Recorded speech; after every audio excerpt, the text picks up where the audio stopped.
Hello everyone, welcome to my channel.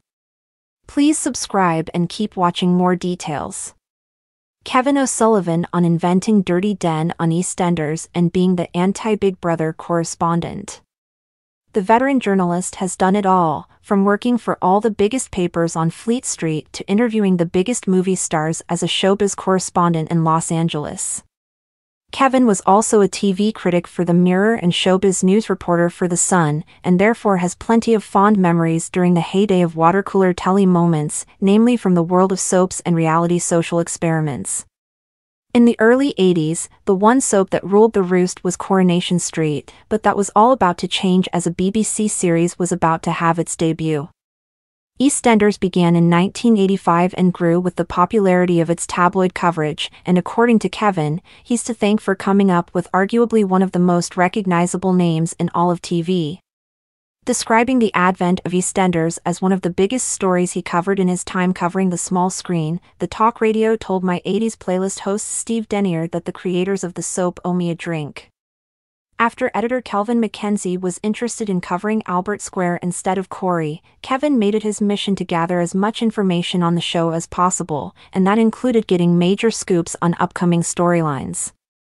Any EastEnders fan will remember Dirty Den Watts, played by the late Leslie Grantham, who was the original landlord of the Queen Vic pub.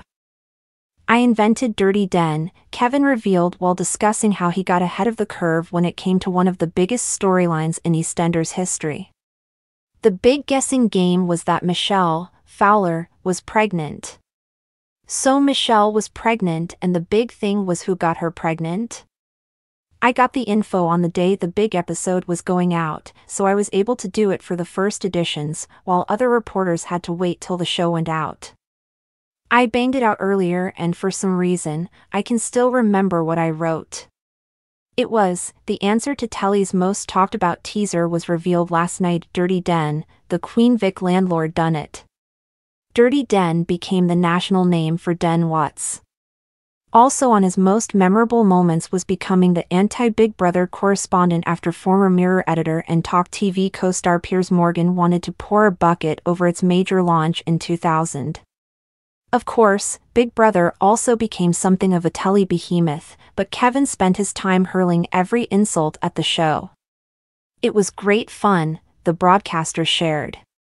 Tina Weaver, editor of the Sunday Mirror, spotted that and said, "Why don't you come and do that on a general basis for me?"